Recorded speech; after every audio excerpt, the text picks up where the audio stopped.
merci d'être venus ce soir. Donc, je remercie ceux qui viennent déjà depuis 6 ans, les fidèles parmi les fidèles. Si vous le voulez bien, je vais commencer par me présenter brièvement et puis ensuite on démarrera. Donc, pour ceux qui ne me connaissent pas, donc, j'ai un parcours déjà en entreprise de 25 ans.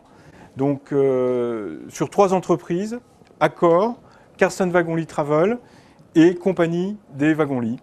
Ce que je préférais faire, c'est-à-dire m'occuper des hommes et des femmes dans l'entreprise pour transmettre et pour développer en utilisant toutes les bonnes pratiques que j'avais pu collecter dans les différents pays.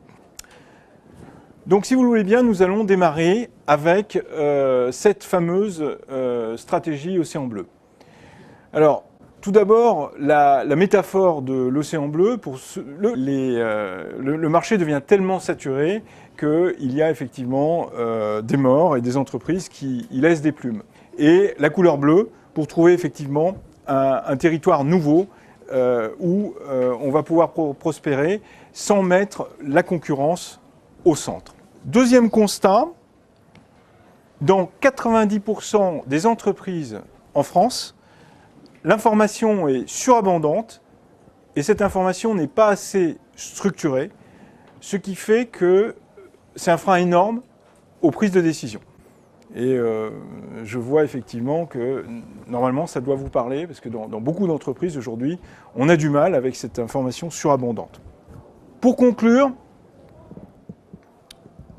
donc, je voudrais vous dire que moi, personnellement, je crois beaucoup au fait qu'une stratégie Océan Bleu, dans le monde actuel, où les changements sont rapides, où effectivement on est dans la complexité, où les équipes ne sont pas forcément motivées, je considère qu'une stratégie Océan Bleu bien pensée, alors après, suivant la société, ça peut être par le DG ou par quelques personnes dans le comité de direction, partagée ensuite avec les collaborateurs clés et diffusée dans l'entreprise et correctement suivie, peut réellement vous assurer une croissance durable, à condition que vous pensiez au renouvellement, et une rentabilité durable. Et je conclurai là-dessus, puisque c'était l'objectif, c'était effectivement comment faire aujourd'hui pour arriver à générer de la croissance et de la rentabilité durable.